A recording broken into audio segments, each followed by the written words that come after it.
Então sejam todos muito bem-vindos aqui no nosso canal Criador Pro.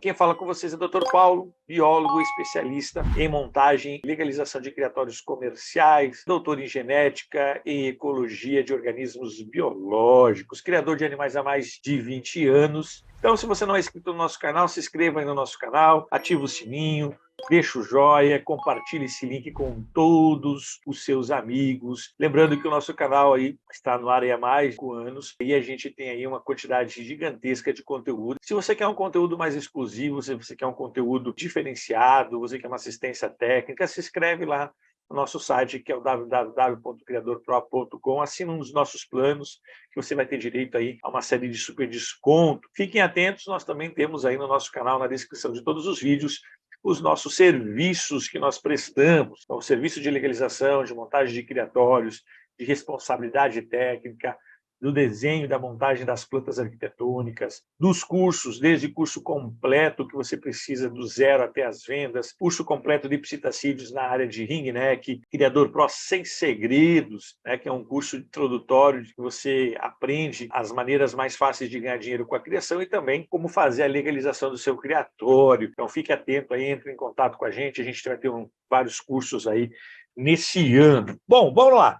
Então, sem enrolações, e a gente aqui traz hoje mais um animal exótico, né? Mais uma oportunidade de negócio, que a gente trouxe o título de Como Criar Perdiz ou Perdizes. Você que é um criador, você que tem um sítio, essa criação, né? Esse tipo de animal, as perdizes, elas são voltadas mais para a área rural. Então, área urbana, você não vai conseguir ter um criatório de perdiz, você vai precisar ter um sítio, ter uma área rural para você poder iniciar a criação desses fantásticos animais, né, que são muito apreciados no mundo todo, tanto para a produção de ovos, para a produção de carne, para até mesmo para animais ornamentais em sítios. Então vamos lá, vou compartilhar aqui a minha tela. Então, aqui na nossa série Animais Exóticos e Oportunidades, nós vamos falar então aqui sobre as perdizes. Bora, então a origem, tá? As perdizes são do norte da Itália e da Grã-Bretanha, né? Tem características. Nós temos as perdizes nossas nacionais, temos desde o perdigão até mesmo as codornas, né? Que são as perdizes mais simples, mas ela se expande quando a gente fala em criação e interesse econômico. Ela é um animal que é muito buscado, principalmente para alimentação. Então, as características elas variam de tamanho, hábito, zonas que elas vivem, né? Elas são geralmente cerealistas, adoram regiões que têm muita semente, então regiões em que nós temos muito capim, tem muitas leguminosas. Nós temos um leve dimorfismo sexual entre o macho, geralmente ele é um pouco maior, em alguns casos, que a fêmea, em outros casos a fêmea é maior que o macho. Às vezes nós temos ainda a questão da coloração, que o macho geralmente ele tem uma coloração mais viva, mais exuberante, e a fêmea geralmente tem uma coloração mais apagada. Então, as perdizes, elas estão aí na natureza há muito tempo, elas, geralmente, na grande maioria das regiões do mundo, até mesmo aqui no Brasil, nós temos a questão da caça. Nós temos uma região do Brasil que é permitido a caça em determinada época do ano. Nós temos fazendas que criam perdizes aqui no Brasil exclusivamente para caça, né? Então, em determinadas épocas do ano, eles soltam essas fazendas, e as pessoas pagam uma taxa para caçar esses animais, que é um instinto, né? Na Europa toda é uma cultura, tanto na América do Norte quanto em outros, a caça, né? Não é diferente aqui no Brasil, o homem ele tem esse hábito de buscar na natureza o seu alimento, e as perdizes, a partir de um certo momento em que a civilização, né, foi adiantando, né, os conhecimentos foram adiantando, e a diminuição devido à caça ilegal, e a proibição de alguns países, como o nosso, né, na grande maioria dos países, a caça ela é proibida somente para quem tem algumas autorizações, então nem todo mundo pode caçar, então é um grupo bem reduzido de pessoas que hoje tem essa capacidade de caça. Então ela passou a ter uma população diminuída, e aí nós tivemos a ação dos criadores, né? Então, quando você tem a caça e todo mundo ainda quer consumir esse animal, quer ter esse animal por algum motivo, você tem aí a criação ex situ, né, fora do ambiente natural. Aí nós vemos os criadores que passam desde a questão da preservação de algumas espécies. Se nós não tivéssemos criadores em toda a parte do mundo, algumas espécies possivelmente já estão extintas. Em algumas regiões, infelizmente, algumas espécies já estão extintas, mas a criação em cativeiro ela ajuda muito a você diminuir a caça ilegal e, principalmente, você consegue fornecer a essa espécie uma segurança maior, que é a preservação da sua existência, tá?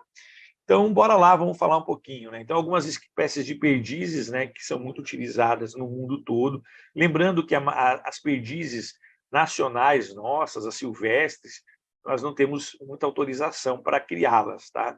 Então, nós temos que buscar as perdizes exóticas, aquelas que vêm de fora do país, que são animais que não têm origem nossa, por isso a gente fala da Europa e da Ásia, que são as principais perdizes que vêm para a criação comercial, tá bom? Então, a perdiz cinzenta, que é perdizes da Europa e da Ásia, e a perdiz vermelha, a Lectores rufa, né, da Europa Ocidental.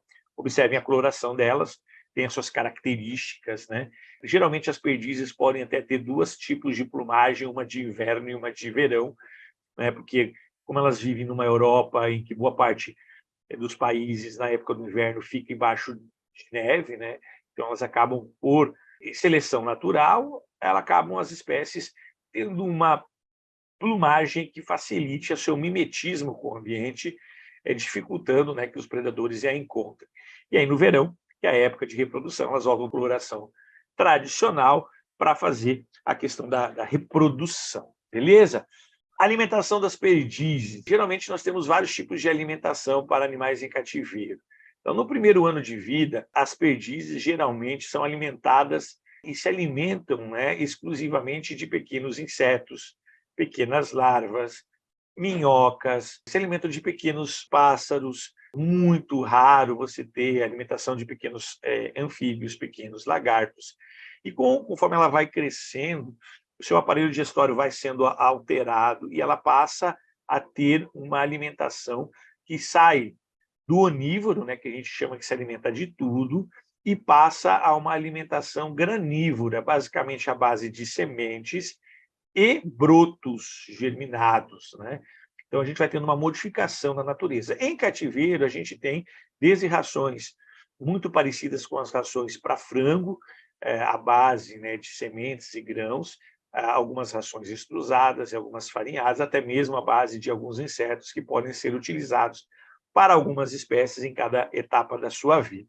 Reprodução. Então, as perdizes, elas têm uma reprodução, acompanham os ciclos anuais, né? O acasalamento geralmente ele ocorre nos períodos de fevereiro a março, né? O ninho geralmente é feito no chão, né? Geralmente elas juntam turfos de ervas, né, debaixo de alguns ramos secos, juntam linhas muito próximo a fontes de água, pequenas lagoas, pequenos lagos, e aí você tem N tipo de formações de ninho, né? Elas não são muito boas chocadoras, algumas espécies elas põem bastante ovos, mas boa parte desses ovos são espalhados na região para enganar predadores, né? Então, ela costuma fazer vários ninhos, botar ovos brancos em alguns ninhos, e em algum ninho que ela se sente mais confiável, ela põe os ovos e realmente ela choca naquele local. O resto ela não choca, mas esses ovos colocados ao redor, elas geralmente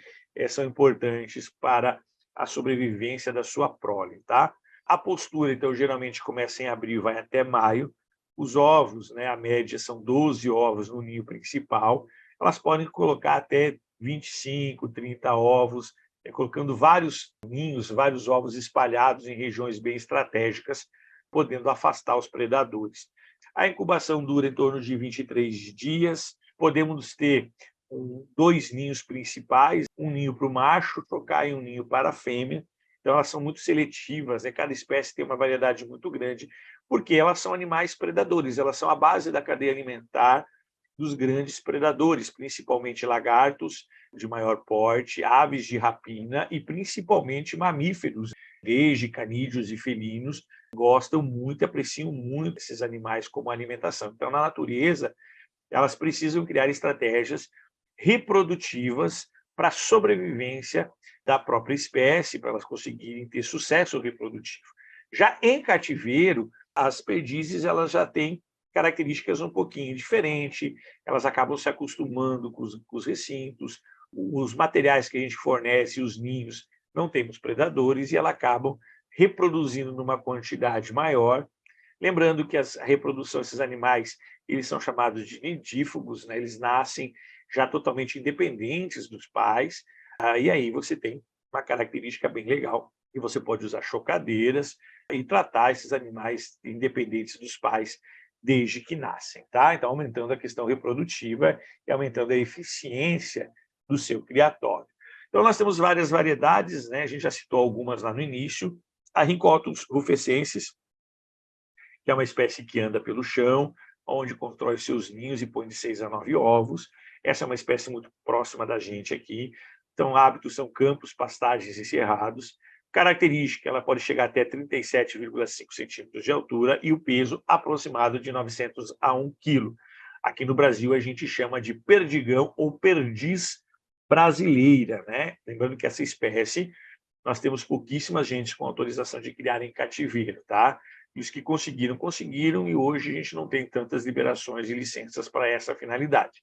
Hoje nós temos algumas regiões do Brasil que alguns criadores trabalham com a parte de conservacionista, né, e projetos de pesquisa para salvamento das espécies, para reintrodução dessas espécies em algumas regiões.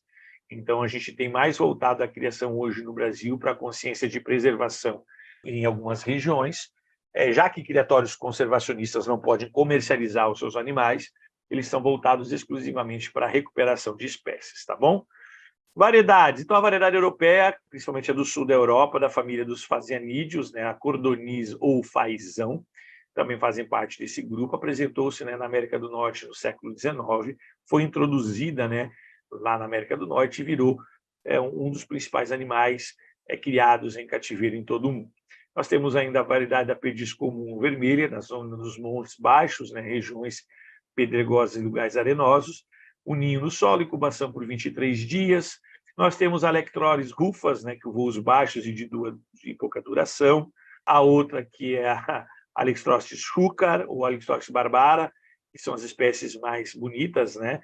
Lembrando que os ovos de algumas espécies são roxos, ali escuros, é muito interessante. Então, nós temos aqui, desde a coloração, a venda de penas, a venda da carne, a venda de ovos, a venda como animal, né, para pequenas propriedades, para reintrodução, para caça e para várias funções. Então, a perdiz ela é sempre muito procurada. Nós temos também a variedade da perdiz húngara do hemisfério norte, então alimenta-se de grãos, sementes, brotos macios e insetos. No ninho, no chão, também sempre no chão, de 8 a 20 ovos espalhados, né, em 2 ninhos ou em vários ninhos, dependendo da situação. Sistema de criação, né? Então, a instalação mínima tem que ser de 1 metro quadrado para cada ave, porque elas gostam de caminhar bastante, então elas têm um território na natureza vasto, né? Cada perdiz pode ocupar até 4 quilômetros quadrados na natureza de habitat. Então, em cativeiro, você tem que fornecer pelo menos um espaço mínimo, já que elas gostam de caminhar muito, se exercitar muito, pastorear, se esconder, se camuflar. Então, você precisa de viveiros mínimos. Então, o mínimo é 1 metro quadrado para cada ave, o local tem que ser silencioso, tem que ser cercado, coberto por teto e telas plásticas, porque elas voam, são as pequenas revoadas, né? Elas podem escapar, você tem que ter tela na parte superior desses viveiros. Um piso de areia ou terra batida, com uma boa drenagem e uma boa germinação de capim, em algumas regiões com bastante capim, com bastante toceira, que elas gostam de se esconder nessas regiões, e é o local para estimular a questão reprodutiva.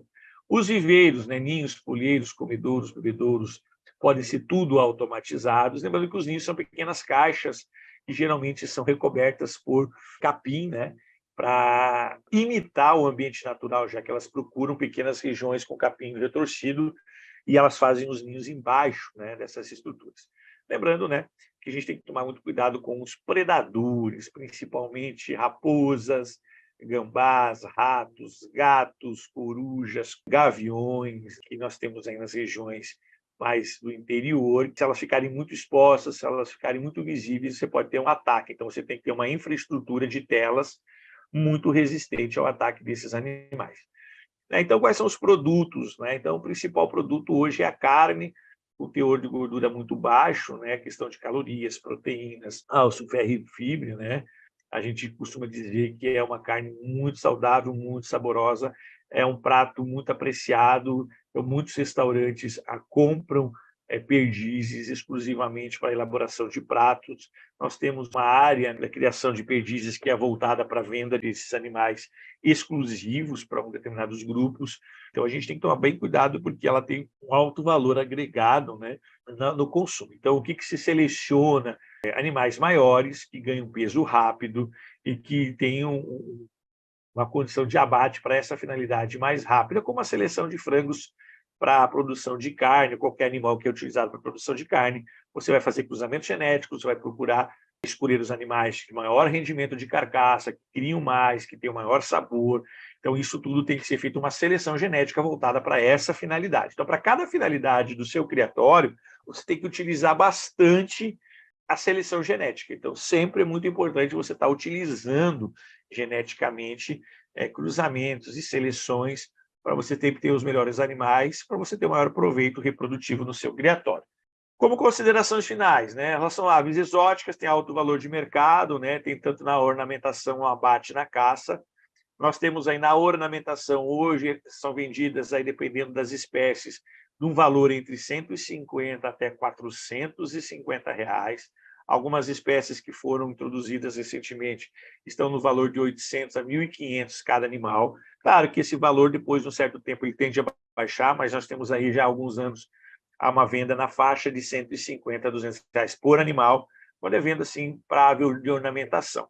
Então, também é vendável com peso vivo, né? Então tem um valor econômico bem interessante. Claro que você tem que ter uma produção maior para venda para o abate, tá bom? Lembrando que são aves muito saudosas, é uma criação muito tranquila, é um fácil manejo, uma baixa incidência de doenças. Você tem que se cuidar sempre com a limpeza, desinfecção, vacinações e vermifugações, que são tradicionais para todas as linhas de animais que são vendidos, principalmente para abate, tá? Então, você tem que ter uma questão de controle de zoonoses. Aqui a gente tem a linha de liberação para esses animais é mais tranquila.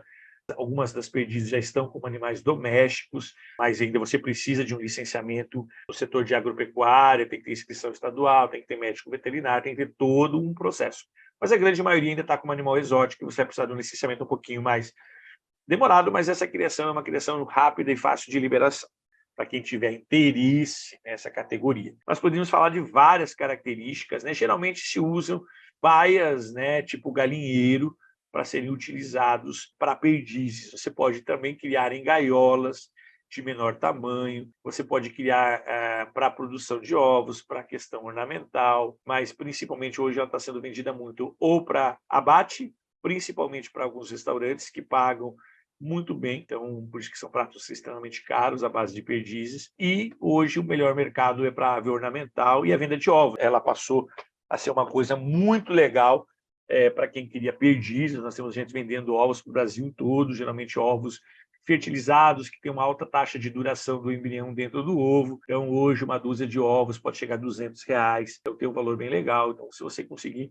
trabalhar, é um animal que quem tem sítio pode ser agregado junto com fazões, perus, junto com pavão, junto com galinhas exóticas. É uma linha que você pode trabalhar, que vai aumentar a renda, consequentemente você vai ter um grande lucro com esses animais. Beleza? Era isso que a gente tinha para falar hoje, era isso que a gente tinha no conteúdo. Nós trouxemos mais um animal aqui na nossa série Animais Exóticos e Oportunidades. Então, se você tem interesse nessa criação, hoje nós temos até pessoa do Embrapa, alguns órgãos de pesquisa agropecuária de cada estado fomentam, tá, projetos para a criação de perdizes. Nós temos também linhas de financiamento para essa área de animais para abate, animais exóticos em pequenas áreas produtoras. Se você tem um sítio, é só você saber fazer os projetos, conseguir as licenças e conseguir o recurso para você fazer essa ampliação. Lembrando que toda atividade de criação de animais exóticos, desde passeriformes, psitacídeos e outros, temos linhas de financiamento. Se você tem interesse em buscar linhas de financiamento, fazer processo de legalização, fazer os projetos para conseguir financiamento também, procure a gente está aqui há mais de 18 anos, a gente faz todos os projetos para você encaminhar para os órgãos governamentais, bancos, para você conseguir o financiamento nessa área e conseguir ter o seu criatório, a juros baixos, a prazos longos. Não se esqueça que nós temos vídeos todos os dias no nosso canal, ativa o sininho, se inscreve nas nossas redes sociais, faça as suas perguntas e você vai ser bem feliz aí com a criação. Beleza? Até o nosso próximo encontro. Tchau, tchau. Valeu!